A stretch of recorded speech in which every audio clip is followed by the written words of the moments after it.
সংগঠন এইভাবে দাঁড়াতে পেরেছে। আজকে দীপেন একটা চমৎকার কথা বলেছে, ঢাকেশ্বরী মন্দিরের মামলার জন্য দৌড়াতে হচ্ছে। ওই কাজলদা ওই ৭৫-৭৬ বছর বয়সে দৌড়াচ্ছেন কিসের টানে? টানটা কিসের? টানটা যদি আমি এইভাবে বলি যা আমাদের অধিকার প্রতিষ্ঠার কাজটি শেষ হয়নি, কাজেই আমাদের দৌড়াতে হচ্ছে। কিন্তু দুর্ভাগ্য হচ্ছে কাজলদার সঙ্গে আমরা আছি কয়েকজন, কিন্তু আরও তো থাকা উচিত ছিল। আরও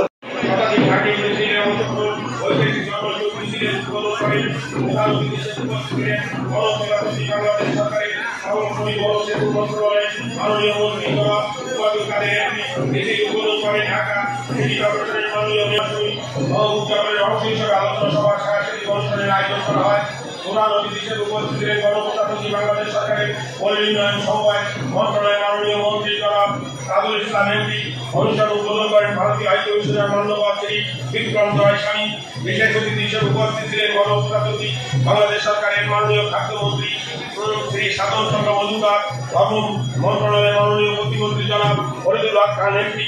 সম্মানিত অতিথি হিসেবে উপস্থিত ছিলেন রামকৃষ্ণ মঠ মিশনের ঢাকার অধ্যক্ষ শ্রীমান উন্নাথ চৌধুরী মহারাজ, মহানগর সাগরী পূজা কমিটির প্রতিষ্ঠা মন্ডলী সদস্য উপদেষ্টা। ঐতিহাসিক জন্মাষ্টমী মিছিলে অংশগ্রহণকারীদের মধ্যে দৃশ্যপটের জন্য পুরস্কৃত করা হয়। ভক্তিমূলক অনুষ্ঠানের মধ্য দিয়ে অনুষ্ঠানের সমাপ্তি হয়। ভারতীয় হাইকমিশনের বিদায় সম্বর্ধনা 17 সেপ্টেম্বর 2022 তারিখে মাননীয় হাইকমিশন শ্রী বিক্রম কুমার রায় স্বামী মহোদয়কে কমিটির পক্ষ থেকে বিদায় সম্বর্ধনা জ্ঞাপন করা হয়। বিদায় সম্বর্ধনা অনুষ্ঠানে মহানগর সার্বজনীন পূজা কমিটি ও বাংলাদেশ পূজা উদযাপন পরিষদের নেতৃবৃন্দ উপস্থিত ছিলেন। মেজর জেনারেল সিয়ার দত্ত বীরত্তমের মৃত্যুবার্ষিকী উপলক্ষে স্মরণ সভা। আপনারা এই সম্মেলনে উপস্থিত হয়েছেন এবং এই সম্মেলনকে সফল করছেন। আমি আশা করব আমাদের আগামীতে যে নতুন নেতৃত্ব আসবে সেই নেতৃত্বের অধীনে আমরা আমাদের সাংগঠনিক কার্যক্রম আমরা চালিয়ে যাব। আমাদের মহানগরের কার্যক্রম আরও উত্তরোত্তর বৃদ্ধি পাবে নতুন নেতৃত্বে এই আশা ব্যক্ত করে আমার সকলকে আমার অভিনন্দন এবং শুভেচ্ছা জানিয়ে আমার এখানে বক্তব্য শেষ করছি। আপনারা সবাই ভালো থাকবেন, সুস্থ থাকবেন। ধন্যবাদ। আমাদের দেশ সকল আপনাদের যে আশা তিনি ব্যক্ত করেছেন, উনি সবসময় বলেছেন যে আপনারা নিজেকে কখনো মাইনরিটি মনে করবেন না, মাইনরিটি হিসেবে নিজেকে গণ্য করবেন না।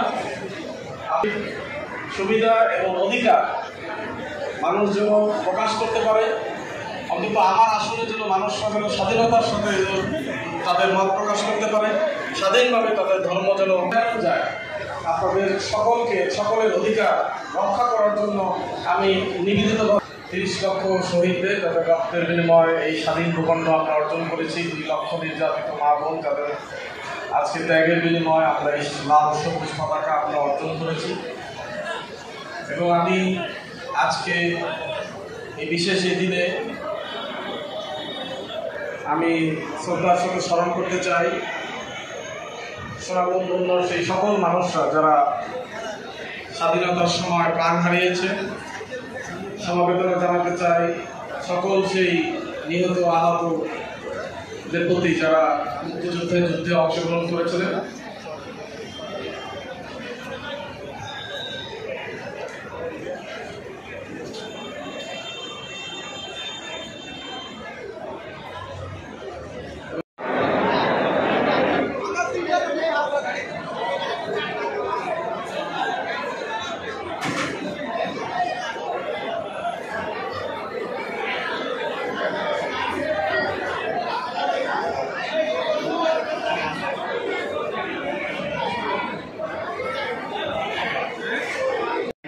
তারা চলে গেছেন, কিন্তু তারা বেঁচে আছেন আমাদের কর্মকাণ্ডের মধ্যে, আমাদের বিভিন্ন পদক্ষেপের মধ্যে, এবং আপনারা যারা আমাদের পাশে রয়েছেন সর্বোচ্চ চেষ্টা করব আপনাদের সহযোগিতা করার জন্য।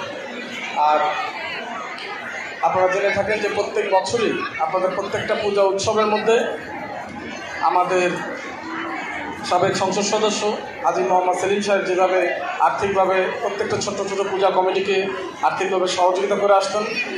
এর সাথেও যারা আসতেছে এই কমিটিতে যারা আসবেন তারাও মনে হয় এই সত্যের এবং ন্যায়ের প্রতি। আমি আশা রাখবো সেই সত্য ও ন্যায়ের প্রতি অর্থাৎ এই নারী পাতার নির্ধারণ করা, এটাই হচ্ছে তাদের কাছে আমার চাওয়া। আর দ্বিতীয় কথা হচ্ছে এই কমিটি যাতে সুন্দর এবং সুস্থভাবে পরিচালিত হয়, আমি রূপনগর থানা পক্ষ থেকে আগামীতে যতদূর আমার শাসন দিয়ে চেষ্টা করা দরকার আমি সেটা করব। এই বলে আমি এবং মঞ্চে উপবিষ্ট সবাইকে ধন্যবাদ জানিয়ে আমার বক্তব্য শেষ করছি। সবাই ভালো থাকেন, সুস্থ থাকেন, সবাইকে ধন্যবাদ। সবাইকে ধন্যবাদ জানাচ্ছি আমার বনানী থানার পক্ষ থেকে, এবং আপনারা যে সময় এভাবে এই অবস্থায় আমরা যদি রাখবেন আমরা আশা রাখি আপনাদের থেকে।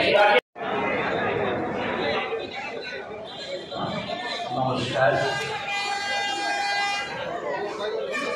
আমি রাম অপরিচিতের নাম পরিচিত গিয়েছিলেন, ঠিক সেইভাবে দাঁড়িয়ে পদের প্রতীক হয়ে আমরা চেষ্টা করবো আপনাদের সাথে কাঁধে কাঁধ মিলিয়ে চলার জন্য।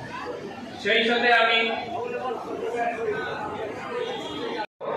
আমাদের সভাপতি ডক্টর দেবপ্রসাদ সাধারণ সম্পাদক খবর দাস, যাত্রাবাড়ির সভাপতি শ্রী ইন্দ্রজিৎ দাসবংশী, সাধারণ সম্পাদক এস কে দাস।